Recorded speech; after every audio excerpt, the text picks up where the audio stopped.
Isso. Ótimo, tá bom. Pede para dar um ok, se estão ouvindo.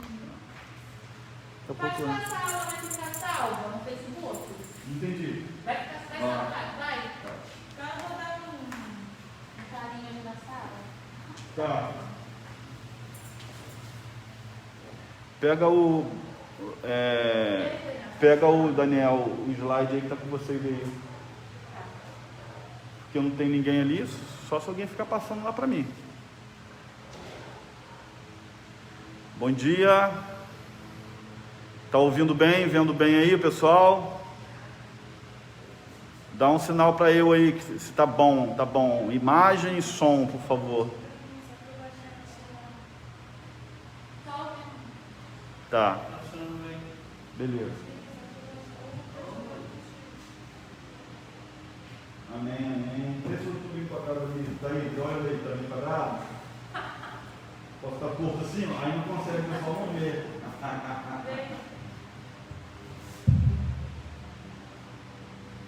Deu para ter pelo menos um pouquinho enquadrado? Hã? Sim? Beleza, amém, amém, amém. Vamos orar, iniciar nossa aula aí. A gente está com o dia um pouquinho apertado hoje. Teve uma mudança no horário, né? Enfim, que Deus nos abençoe, que o Senhor possa fazer com que a nossa vida seja próspera, seja abençoada nesse dia. Tivemos o nosso culto da devocional, onde consagramos todo o nosso dia ao Senhor. E vamos para essa aula aí, no livro de Marcos, né, do panorama aí. Eu disponibilizei o slide no grupo, disponibilizei para os alunos, enfim. Você pode acompanhar da forma que você achar mais conveniente para você. Eu desejo ter uma voz de oração nesse tempo, e antes de iniciar nosso estudo, eu te convido a orar comigo, pedir graça a Deus por esse dia, colocando mais uma vez a nossa vida diante do Senhor. Vamos orar então. Pai, obrigado por estarmos aqui, obrigado pela oportunidade da gente estar estudando a Tua Palavra, de estar, Deus, se aprofundando um pouco mais em Ti.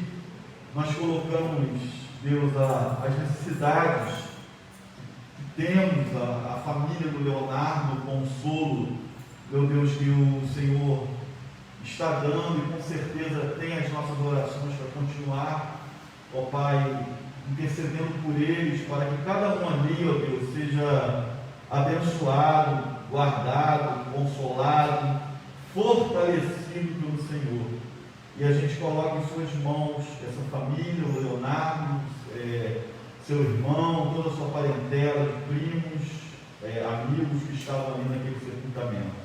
Nós colocamos em suas mãos para a tua glória e louvor.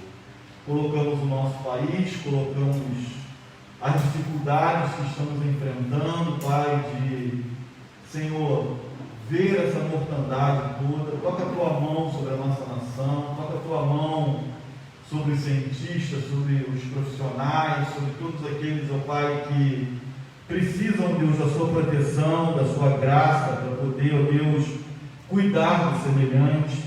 E a gente coloca diante do Senhor os nossos governantes, as coisas que estão acontecendo, que o Senhor tenha misericórdia, que o Senhor atue, ó Deus, sobre a vida deles, para a tua glória, Deus, e para o teu louvor. Toma-os, Pai, proteja-os, Pai, e faça com que eles tenham a sabedoria divina para lidar com esse tempo tão difícil que a gente está convivendo no nosso país e no mundo afora. Seja com esse dia, seja com as demais coisas que temos que fazer, a nossa tarde, a nossa família, seja com o nosso culto de celebração ao Teu nome logo mais. Continue a falar, a ministrar a nossa vida pela Tua graça, pelo Teu amor em nós. Muito obrigado. Nós entregamos nas Tuas mãos em nome de Jesus. Amém. Amém. Então está aí o panorama.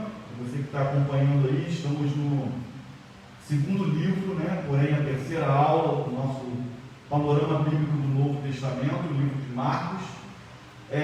Aquela divisão do Evangelho, aquele slide que você tem aí, Evangelho canônicos e sinóticos, estão aí. Eu estou aí no segundo canônico, mas, porém, o segundo livro, que é depois de Mateus, também é sinótico, tá bom?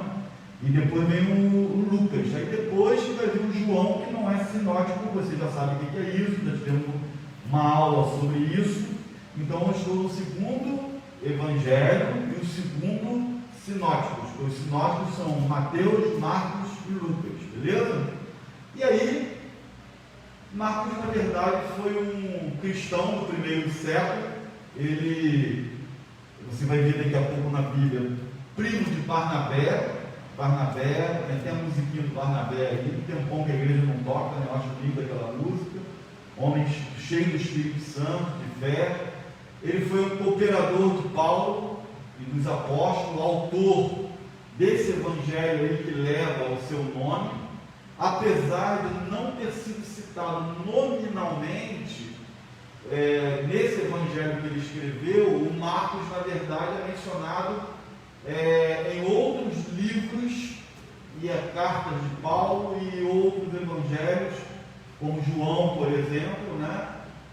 Cita ele, e a gente vê essa autoridade, como é que nós colocamos, da canonicidade do livro dele, ou seja, por ele ter sido direcionado pelo apóstolo Pedro. A gente vai ver isso na Bíblia daqui a pouco também, mas o nome dele era João, né?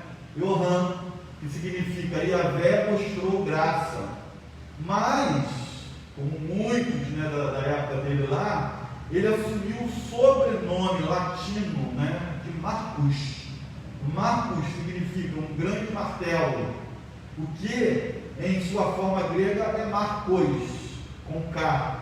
Por isso ele frequentemente é designado João Marcos. Nesses textos aqui a gente vai dar uma olhada agora aí.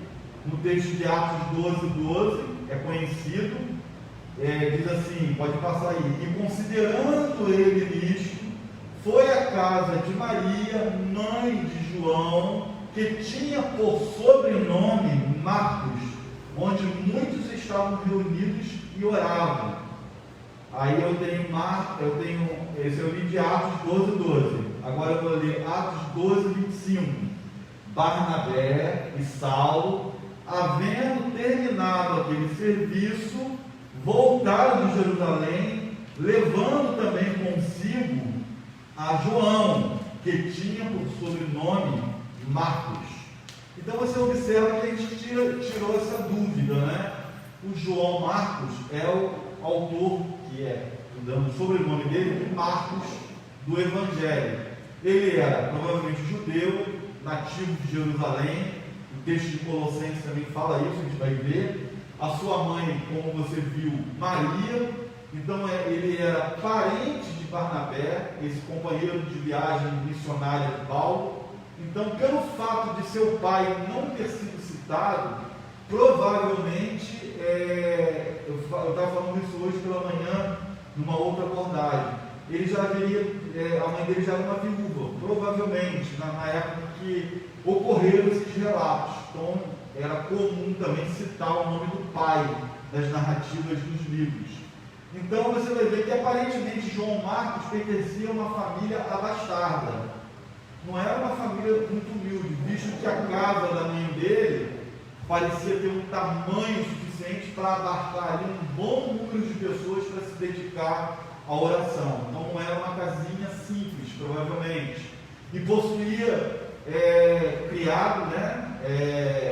O livro de Atos fala disso também. Tem até o nome dela, Rod. Então era uma família mais abastada. Então João Marcos era judeu e provavelmente nativo aí de Jerusalém mesmo, sua mãe Maria, e daí o texto que a gente vê de Colossenses 4:10. Aristarco, que está preso comigo, isso aí é Colossenses, carta de Paulo, o sobrinho, Aristarco está preso comigo, vos saúda. E Marcos, o sobrinho de Barnabé, então fica muito claro isso daí, acerca do qual já recebestes mandamentos, se ele for ter convosco, recebei-o. É muito interessante essa palavra aqui de Colossenses, tá? Porque Paulo, mais na frente, a gente vai ver depois, fica chateado com Marcos, tem uma briga, uma discussão muito feia com Barnabé por causa de Marcos, mas aí você vê que posteriormente evidente, é muito bacana olhar para a Bíblia assim, ver que a igreja era composta de pessoas comuns como eu e você, ou seja, até os apóstolos se desentenderam, isso é bacana. Ah, aquela igreja é muito complicada. Qual a igreja que não é complicada? Fala para mim, qual a igreja que não é complicada? Onde tem eu e você, vai ter complicação ali, a gente tem problemas. E você vai ver daqui a pouco que eles tiveram realmente um problema, tá? Então, você percebeu, eu estou situando você com esse autor, que Marcos é o João Marcos, mostrando biblicamente, mostrando que ele era parente de Barnabé, que era a vida dele em Jerusalém, que sua família era bastarda, enfim. Então foi esse Marcos aí que a gente vê aí, que já estou lá no slide aí, que na percepção de Paulo não tinha maturidade. Eu botei aí um camarada aí, uma imagem que eu achei, dentro de um carrinho aí, um cara barbudo era no carrinho. Por que não tinha maturidade? Porque Marcos foi levado por Barnabé e Paulo para Antioquia, Marcos 12, 25, a gente leu, para dentro de uma viagem, da primeira viagem missionária. Então, servindo como auxiliar deles ali. Você pode verificar isso lá em Atos 13. Porém, eles chegaram em Perga, na Ásia Menor. E João Marcos resolveu abandonar a missão, meter o pé e retornar para Jerusalém. Paulo e Barnabé continuaram a viagem sozinhos, né? Porém, o apóstolo Paulo, ele nitidamente reprovou a atitude de Marcos e mais tarde, considerando como um desertor, largou os caras na mão. A gente não tem um motivo claro bíblico nisso daí, por que Marcos fez isso, e ele depois se recusou a levá-lo para uma segunda viagem missionária. Atos 15, 38 vai deixar muito claro para a gente. E Barnabé não queria, na segunda viagem missionária, abrir mão de João Marcos. E aí, meu amigo, pega para capar, era rumos diferentes, percepções diferentes, e continuou ali. Barnabé com Marcos partiu para Chipre, enquanto Paulo levou Silas contigo e deu prosseguimento assim a segunda viagem missionária. Mas olha só o que diz o texto de Atos, eu botei para você, 15, 37 a 40. E Barnabé aconselhava que tomasse consigo a João, chamado Marcos. Mas a Paulo parecia razoável que não tomasse consigo aquele que desde a Panfilha se tinha apartado deles e não os acompanhou naquela obra. E tal contenda houve entre eles, algumas versões, houve uma briga severa entre Barnabé e Paulo, né, que se apartaram um do outro, rachou. Barnabé levando consigo a Marcos, navegou para Chipre. E Paulo, tendo escolhido Silas, partiu encomendado pelos irmãos a graça de Deus. E Paulo pegou Silas e partiu, né, encomendado pelos irmãos. Então, houve uma briga no momento da expansão da igreja, uma briga feia, por causa da atitude de João Marcos. Como eu falei, eu gosto da Bíblia por causa disso, esse realismo que traz. Mas vamos lá, o livro de Marcos, esse livro ele traz algumas peculiaridades muito interessantes. Quais são? É um livro rápido, é um livro prático, é um livro que se atentou, tem muito do espírito de Pedro, da percepção de Pedro. A gente vai ver Marcos, muito provavelmente, ele não foi apóstolo, não andou com Jesus, e lembra a questão da canonicidade, não andou, ele escreveu a partir do relato de quem andou, então é por isso que está valendo. E esse evangelho aqui, ele é o primeiro evangelho, ele foi escrito primeiro que Mateus, do que Marcos, do que Lucas e do que João. A gente vai ver a data aqui daqui a pouco, mais ou menos, né? Tem até algumas cogitações antes do que eu coloquei aqui, mas ele pegou os relatos de Pedro, e aí quem lembra da figura, da personalidade de Pedro, vai começar a identificar muito claramente que Pedro era o cara mais afoito, o cara mais pragmático, o cara que queria resolver logo as coisas e não tinha muita paciência, né? E Marcos pega essa informação de Pedro e escreve esse Evangelho de Jesus Cristo. O Evangelho, as boas novas a respeito de Cristo. Portanto, ele é o melhor Evangelho que passa o filme de Cristo, mas ele é bem condensado, mas traz algumas particularidades que eu vou acompanhar com você aqui hoje rapidinho para você ver. Ele também é detalhista, ele traz coisas que os outros não trazem de maneira que você vê, cara, como esse cara buscou esse detalhe aqui, ele vê a paisagem, ele vê muito movimento de Cristo, os olhos, ele o amou com seus olhos, olhou para ele, os outros relatos que Jesus curou, por exemplo. Ele traz essas características do Evangelho de Marcos. Ele é muito interessante. Ele é o mais curto, mas ele é bem rico em detalhes, é interessante, né? Então, por exemplo, ele só conta 4 parábolas de todas as parábolas que Jesus contou, e os outros conta 8, 9, Lucas, os sinóticos dele, 8, 9 parábolas, ele conta 4, e ele vai muito para aquilo que Cristo fez, ele vai muito para aquilo que são os milagres de Jesus, aquilo que foi acontecendo. Então, os historiadores e os eruditos colocam o Evangelho de Marcos como um evangelho de movimento, de muito movimento. Ele tem essa direção na sua escrita. Lembrando que você vai ver já que foi orientado pelo apóstolo Pedro a escrever esse Evangelho, tá bom? E aí, Luan, me dá a Bíblia aqui, por favor. Eu botei aqui, esqueci, por gentileza. Obrigado.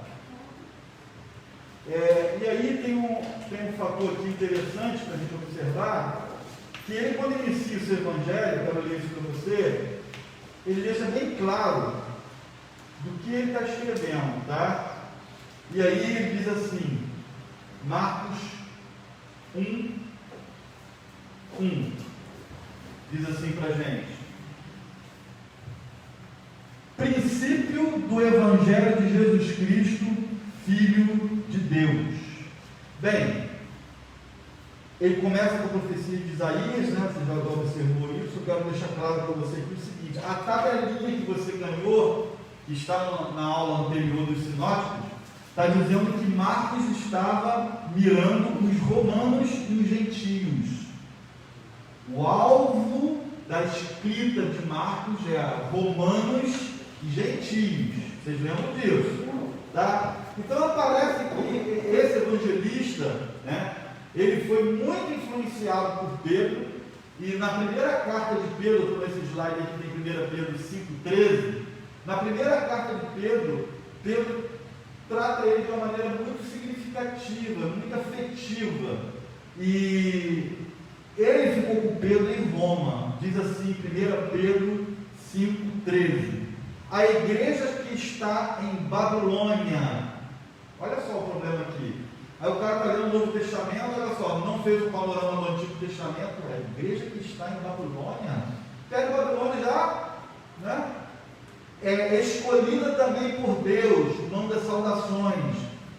O meu filho Marcos também manda saudações. Então Marcos ficou com Pedro em Roma. Lembra que o Evangelho de Marcos estava em Roma? Então é uma figura, é uma figura de linguagem, um paralelo que ele está fazendo, Pedro, aqui no texto de 1 Pedro 5,13, com Roma com Babilônia, os inimigos de Deus. Não tinha mais Babilônia aqui, tá, gente? É figurativo isso daqui. Então, ele estava na companhia de Pedro, e Pedro narrava para ele a história de Cristo, e Pedro participou de tudo e muito mais, dos principais movimentos, né? Pedro, Tiago e João estavam em todas. E aí, nessa carta, aí tem o Coliseu que eu coloquei para vocês, nesse slide. Nessa carta, o apóstolo Pedro diz estar em Babilônia. Então estava se referindo a Roma, como eu falei. Isso significa que Marcos estava nessa cidade com ele. Aí contribui para confirmar a tradição que Marcos escreveu o segundo evangelho, o segundo, como eu refiro, peguei Mateus, Marcos, mas é o primeiro de data, tendo como sua principal fonte aí histórica o próprio Pedro. Ele é uma espécie de amanuense, né? Pedro falava, ele ia anotando as coisas, a história que Pedro contou, e ele teve uma relação bem próxima com Pedro ali em Roma. E de Roma ele escreve. Aí eu botei aí o localizador no próximo slide, né? O local, Roma, essa carta foi escrita em Roma, então a data aí entre 50 e 60, lembra que Mateus estava com 64, mas já tem alguns escritos afirmando que já existia relatos de Marcos, não confirmado, tá? O que a teologia chuta aí de data é essa daí, mas já tem, na década de 40 depois de Cristo, já tinha anotações de Marcos rolando, né? Então Marcos não foi os 12 discípulos, como a gente viu, mas acredita que fazia parte do grupo maior de discípulos. Lembrando que tinha os discípulos que foram os apóstolos de Cristo, os 12. Mas você vai ver frequentemente no Novo Testamento se referindo a outros discípulos e discípulas, as mulheres que seguiam Jesus também. Então ele se tornou discípulo do apóstolo Pedro. Ele colou muito com Pedro, de quem as narrativas chegaram para ele formar esse evangelho. Lembrando que o evangelho de Marcos serviu de base para Mateus e serviu de base para Lucas, que a gente vai ser a próxima aula. Lucas também é autor do livro de Atos dos Apóstolos, tá bom? E aí, qual é o propósito desse evangelho? O evangelho de Marcos parece ser direcionado, evidente, já vimos isso, aos romanos e aos gentios. Ele escreveu como pastor, né, para que os cristãos, ouvindo o evangelho e acreditando nesse evangelho, eles se fortaleciam, tinham a capacidade de fazer discípulos também. Ele desejava que eles tivessem na narrativa essa biografia mostrando o que Jesus falou de fato, como Jesus viveu de fato. Então ele apresenta Jesus como um salvador do mundo que buscou ser servo e sofre por amor.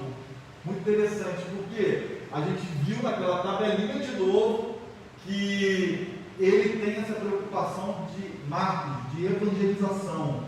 Tanto é que ele não se liga muito no conteúdo da vida do povo judeu, mas ele apresenta esse Jesus que tem, o Sherry traz essa informação para a gente, esse Jesus que realiza, porque para o romano, olha só, servo não colava bem, ovelha não colava bem. Ele apresenta esse Jesus que é poderoso, por isso que o livro de Marcos é uma coletânea de milagres de Cristo.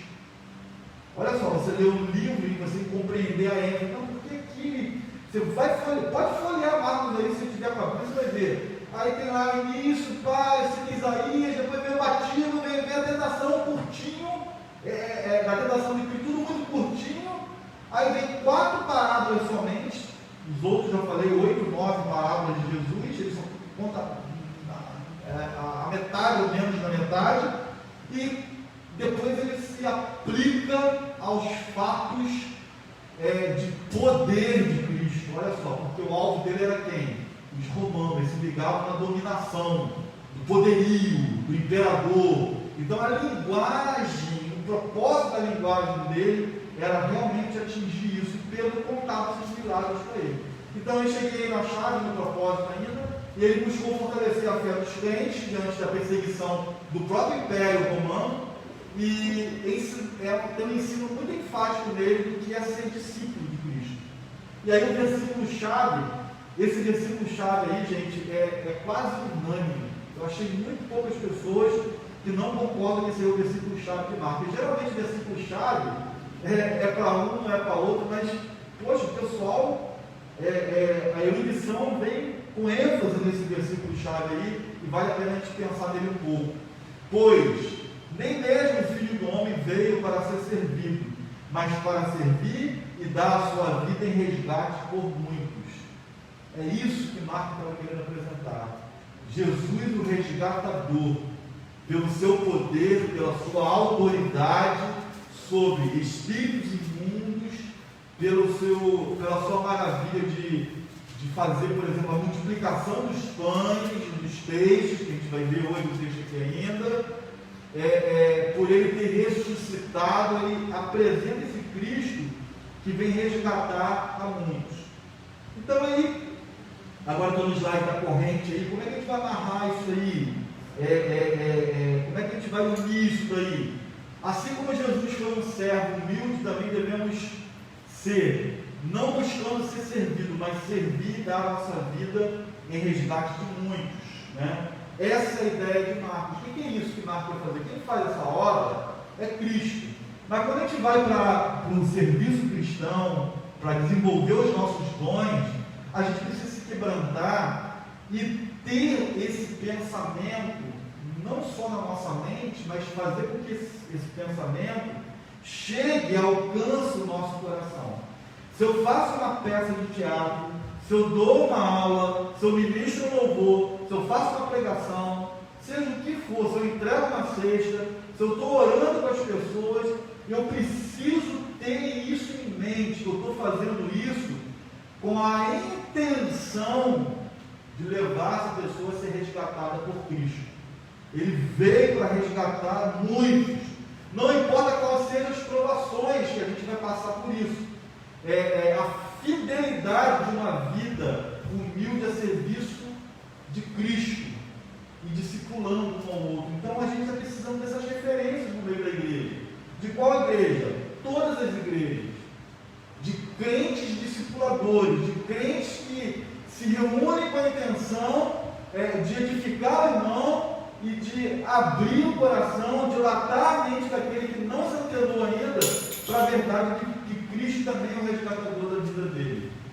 Isso você não pode nunca perder de vista. Por isso esse versículo, ele é o versículo chave, porque passa a intencionalidade no coração de Marcos, tá bom? E aí eu queria, esse aí é o último slide, eu queria abrir com você, é muito interessante agora essa parte, a Bíblia, e no Evangelho de Marcos,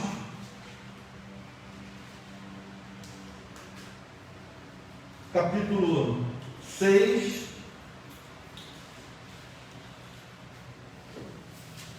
e provar para você, aí você tem, na minha Bíblia, não sei se na tua Bíblia tem, eu vou ler versículo 30 em diante, a primeira multiplicação de pães e peixes. Aí em cima aqui tem os textos dos sinóticos, geralmente sinóticos, mas veio também o de João aqui. Veio esse texto da primeira multiplicação de pães. Mateus conta no capítulo 14, verso 13 ao 21. Lucas conta no capítulo 9, 10 ao 17. Então, olha só, são os sinóticos. Mas João entrou aqui também. Olha só o que é. Preste atenção que eu vou falar com vocês. A gente lê a Bíblia e ter essa ideia do que a gente teve aqui agora no início. Qual é a intenção, qual é a forma de relato, o que ele aponta, por que ele vai para a prática e para os movimentos de Cristo, e ele vê coisas que os outros não vê. Então, todo mundo aqui bebeu em Marcos praticamente, principalmente Mateus e Lucas, foi o primeiro evangelho, se baseou muito nos relatos dele, já estava rolando. Eu quero ler essa história aqui em Marcos e vou ler essa história em João, que não é sinótico, mas presta atenção, para a gente acompanhar uns detalhes aqui que eu anotei para vocês. Vamos lá? Marcos 6,30. Voltaram os apóstolos à presença de Jesus e lhe relataram tudo quanto havia feito e ensinado. E ele lhes disse: vinde, repousar um pouco à parte, num lugar deserto, porque eles não tinham tempo nem para comer, visto serem numerosos os que iam e vinham, tinha uma galera seguindo a eles. Então foram sós no barco para um lugar solitário. Muitos, porém, os viram partir e, reconhecendo-os, correram para lá a pé de todas as cidades, chegaram antes deles, já sabiam que não estavam indo pela direção do barco, não é isso? Ao desembarcar, viu Jesus uma grande multidão e compadeceu-se deles, porque eram como ovelhas que não têm pastor, e passou a ensinar muitas coisas. E declinando a tarde, vieram os discípulos a Jesus e lhe disseram: é deserto este lugar, e já avançada a hora. Despede-os, para que, passando pelos campos ao redor e pelas aldeias, compram para si o que comer. Porém, ele lhes respondeu: dai vós mesmos de comer. E disseram: iremos comprar 200 denários de pão para dar de comer? E ele lhes disse: quantos pães tens? E de ver. Sabendo por eles, responderam: 5 pães e 2 peixes. Então Jesus ordenou que todos se assentassem em grupos sobre a relva verde. Mateus e Lucas não falam que eles sentaram na grama. Entendeu o que eu falei no início? Como é que Marcos traz os detalhes? Eles não trazem a quantidade, Mateus, Lucas e Sinótico, do dinheiro que se tinha. Tá? Ele deixa claro aqui 200 denários, né? Eu vou ter 10 mil reais de pão para essas pessoas todas, então não tinha como, tá? E aí você vai ver lá em João, você vê comparar, João também foi detalhista e trouxe um segredo muito interessante desse texto, que os 3 não trouxeram, João trouxe também, tá? Verso 40. E o fizeram repartindo-se em grupos de 100 em 100 e de 50 em 50. Tomando eles os 5 pães e os 2 peixes, erguendo os olhos ao céu, abençoou, partiu os pães e deu aos discípulos para que os distribuíssem. E por todos repartiu também os 2 peixes. E todos comeram e se fartaram. E ainda recolheram 12 cestos cheios de pedaços de pães e peixe. E os que comeram dos pães eram 5.000 homens. João, vamos lá em João, por favor. João 6, de 1 a 14, o último evangelho. João 6.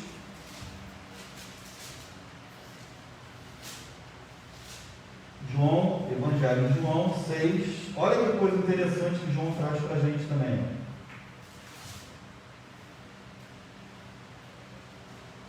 João 6, eu falei? 1 a 14, isso, está aqui.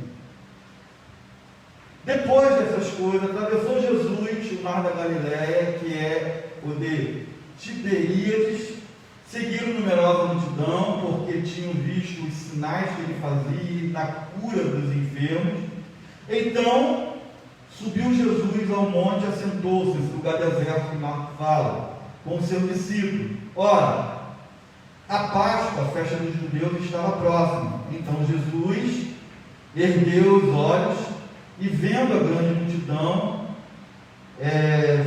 que vinha ter com ele, disse a Felipe: onde compraremos pães para lhes dar de comer?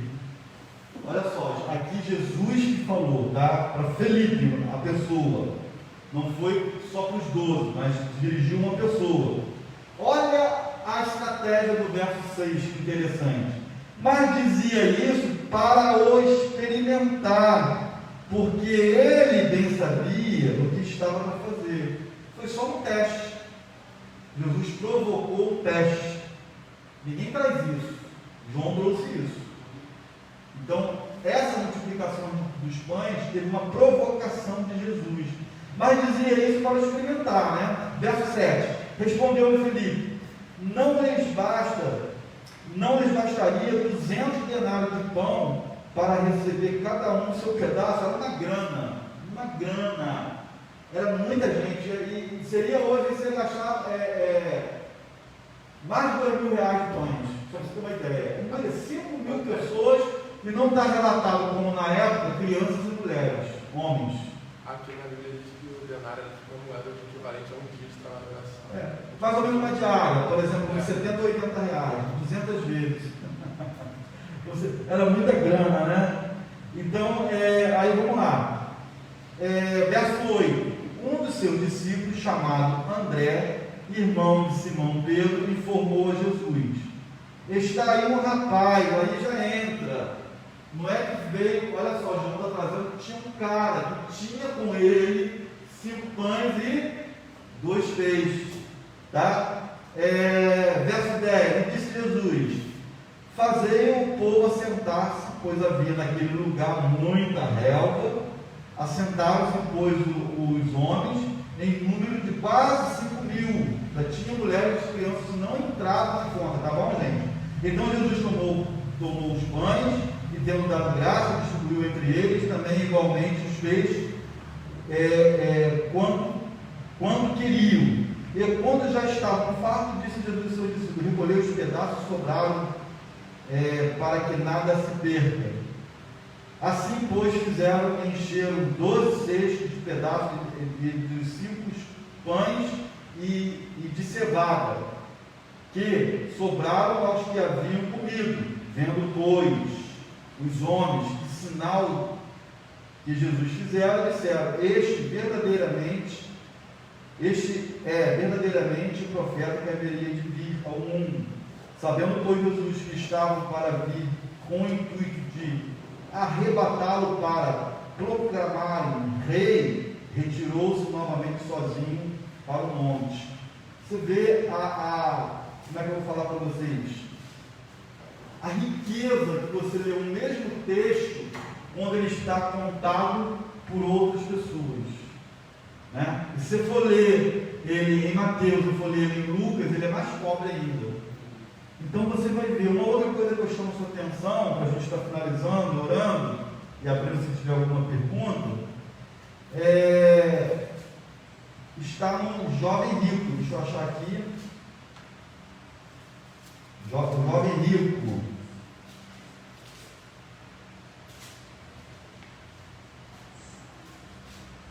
Aqui. Marcos, capítulo 10. Versículo 17. Vou ler esse pedacinho, depois a gente vai ler. Pode ler ele nos dois, a gente pode escolher um aqui. Vou ler ele em Lucas. Mateus, vamos ler em Mateus, de volta para Mateus. Diz assim: olha só. E pondo-se Jesus a caminho, correu um homem ao seu encontro, ajoelhando-se, perguntou-lhe: bom mestre, o que farei para herdar a vida eterna? Respondeu Jesus: por que me chama de bom? Ninguém é bom senão um, que é Deus. Sabe os mandamentos: não matarás, não adulterarás, não furtarás, não dirás falso testemunho, não defraudarás ninguém, honra teu pai e tua mãe. Então ele respondeu: mestre, tudo isso tenho observado desde a minha juventude. E Jesus, preste atenção no que eu falei no início, fitando, olhando, Marcos, preste atenção nesse movimento, olhou para ele, o amou com um olhar, foi um olhar amoroso. Marcos consegue passar para a gente afetividade no olhar. Olha que coisa interessante. Disse: só uma coisa te falta, vai, vende tudo que tens, dá aos pobres e terás um tesouro no céu, então vem e segue-me. Ele, porém, contrariado com essa palavra, retirou-se triste, porque era dono de muitas propriedades. Jesus foi na veia da ferida deles em Mateus 19 agora. Mateus 19. Só fazer uma comparação rapidinho. Por que essas repetições? Está vendo a mesma história? Sim, mas tem um viés totalmente forte para a gente. Versículo 16 diz para a gente o seguinte: eis que alguém aproximou-se, né? Aqui já não fala que é o jovem, e lhe perguntou: mestre, que farei eu de bom para alcançar a vida eterna? Respondeu Jesus: porque perguntas acerca do que é bom? Bom só existe um. Se queres, porém, entrar na vida eterna, guarda os mandamentos. Ele disse: quais? Respondeu Jesus: não matarás, não adulterarás, não furtarás, não dirás falso testemunho, honra teu pai e tua mãe, amarás teu próximo como a ti mesmo. Replicou o jovem: tudo isso tenho observado falta ainda. E disse Jesus: se queres ser perfeito, vai, vende o que tem, dá aos pobres, traz o tesouro, e terás o tesouro no céu, depois vem e segue. Tendo, porém, Jó ouvido essa palavra, retirou-se triste, porque era dono de muitas propriedades. Ele não relata que ele olhou e amou, né? Ele não relata isso, né? Então é muito interessante você ter autores diferentes contando o Evangelho, que é a boa nova sobre a vida de Cristo.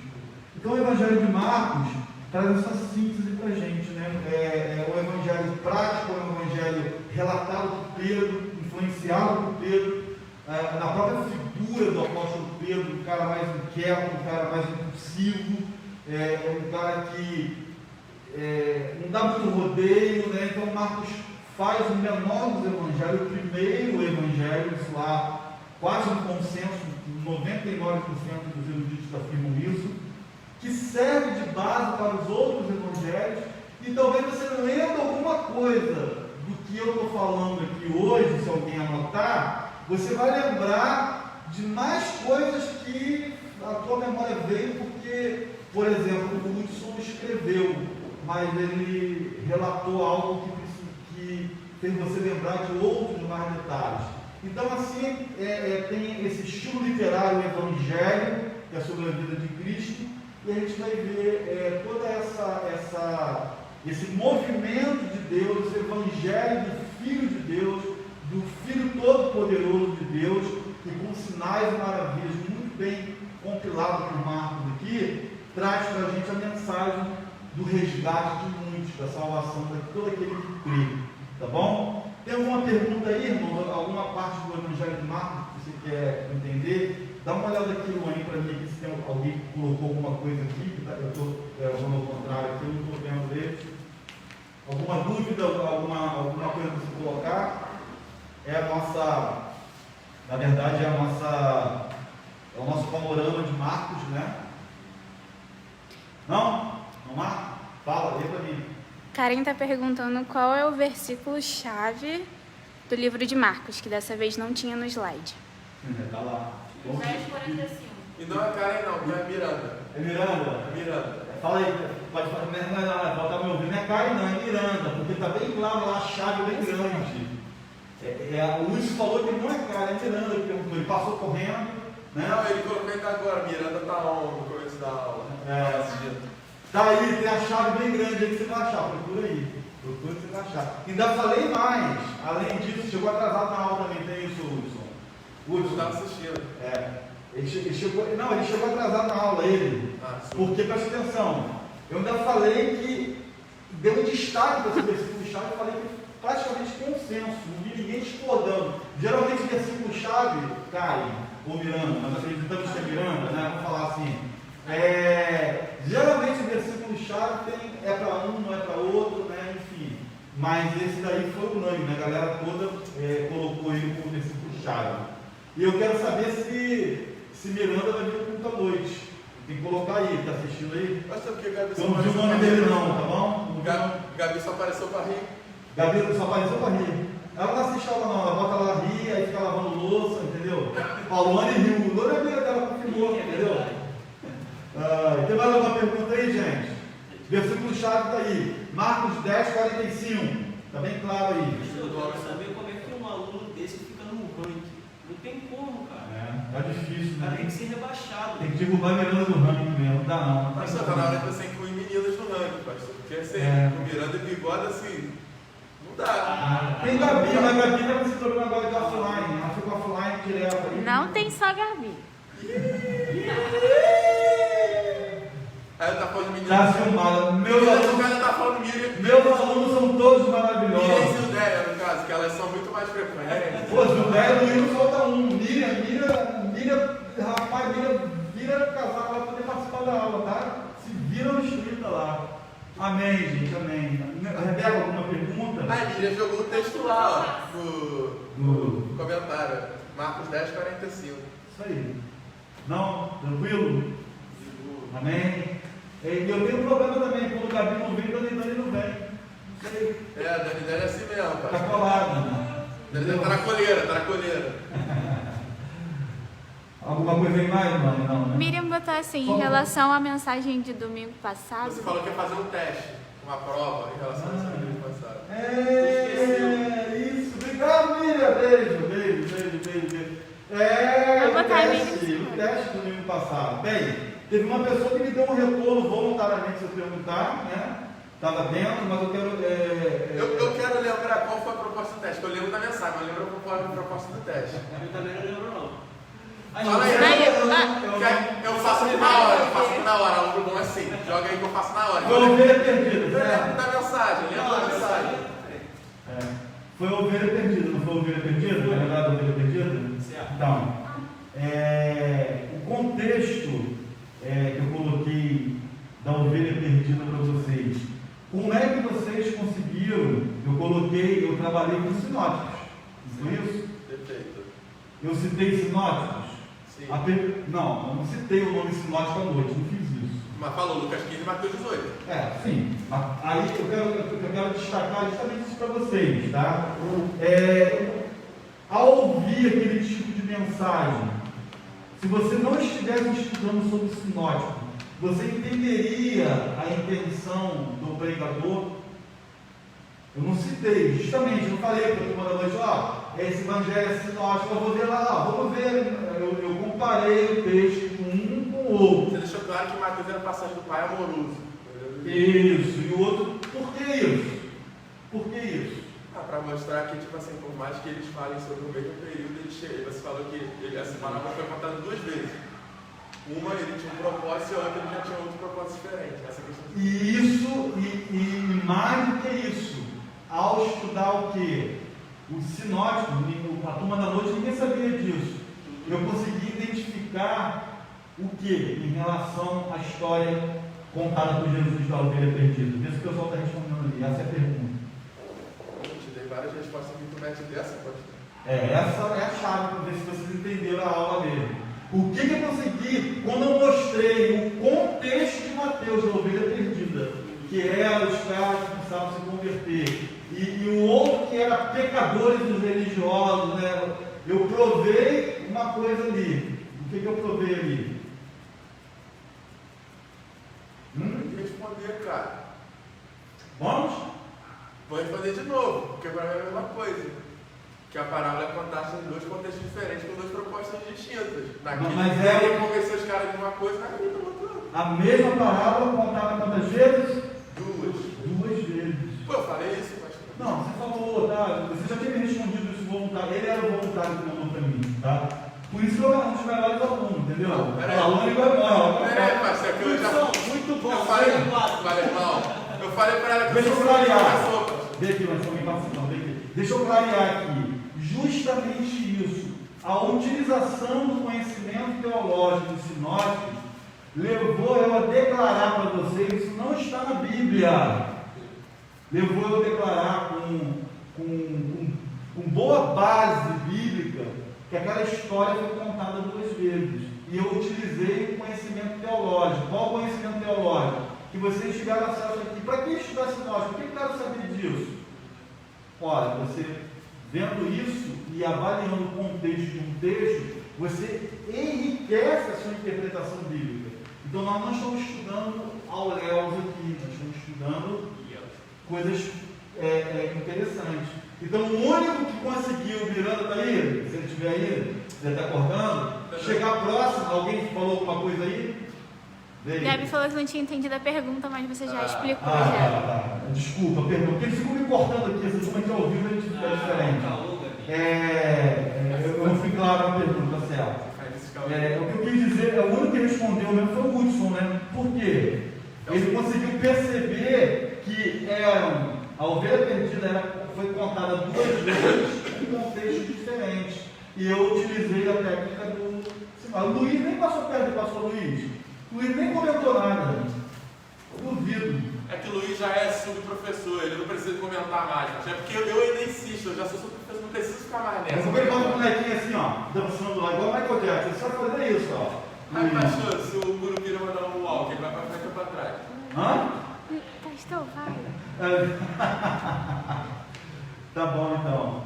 Entendeu? O teste era esse. Se tivesse uma igreja, eu vou botar um enredo, né? Eu fui direto, desculpa, tá? Eu fui brincando aqui, me distraí. O teste, você está numa igreja, aí houve uma mensagem daquela, você tem um certo conhecimento teológico e percebeu o que o cara fez. O pregador pegou contexto diferente, conseguiu afirmar, cara, que aquela parábola da ovelha perdida foi contada 2 vezes em momentos diferentes. Então eu deixei bem claro domingo ali, eu estava passando o que eu queria para vocês, ó. E aí eu não disse o porquê. O porquê porque eu fiz a comparação de sinóticos. Ele não é completamente diferente o contexto da passagem. Foi nesse sentido que eles observaram. Que aí você vai num lugar, você tem uma compreensão melhor da mensagem, porque você está estudando um pouquinho mais de profundidade. É esse o sentido, tá, pessoal? É somente isso, tá? Mas, Miriam, obrigado por ter lembrado. Desculpa porque eu não fui tão enfático. Eu fico brincando aqui, zoando, aí eu não fui tão enfático na pergunta. É essa a percepção. Eu fiz uma afirmação não bíblica com base na Bíblia de que aquela palavra foi contada 2 vezes. Não era uma mera repetição, ok? Esse foi o sentido do negócio, tá bom? O Hudson acertou sim, foi o único que acertou, tá bom? Luane não está gostando, não, fazer o quê, né?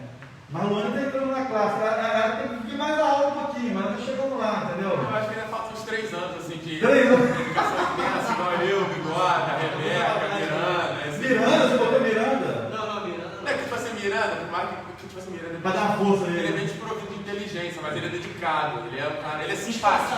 Ele é esforçado. Amém. Vamos orar que vamos ensaio, vamos dar aula agora para os nossos convertidos. E aí, Luane, vai lá. Nós temos 3 pessoas para batizar, tá, gente? Ih, legal. 3 pessoas. O Luan, que já estava no processo comigo, está continuando. Guilherme e Natália. Tá? Guilherme Penha e Gui, Natália é a namorada dele.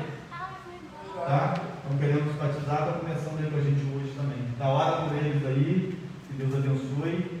Quem sabe a gente faz um batismo no meio do ano, tá bom? Amém? Amém. Vamos orar então, agradecendo a Deus. Pai, obrigado por esse tempo, obrigado pela tua palavra, pelo teu estudo para nossas vidas. Nos ajude, sim, Deus, a consagrarmos e termos a nossa vida diante de ti na realidade da tua palavra. Porque ela é direção, é luz para o nosso caminho, Pai, é lâmpada para os nossos pés. E nos ajude nessa compreensão. Muito obrigado por isso tudo.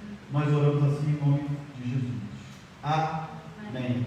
Deus abençoe vocês aí online, tá? Miranda e Karen, quero vocês aqui hoje à noite, hein? Desliga aí para mim, por favor. Beijo. Obrigada, a Gabi falou que japonês a gente não entende, não.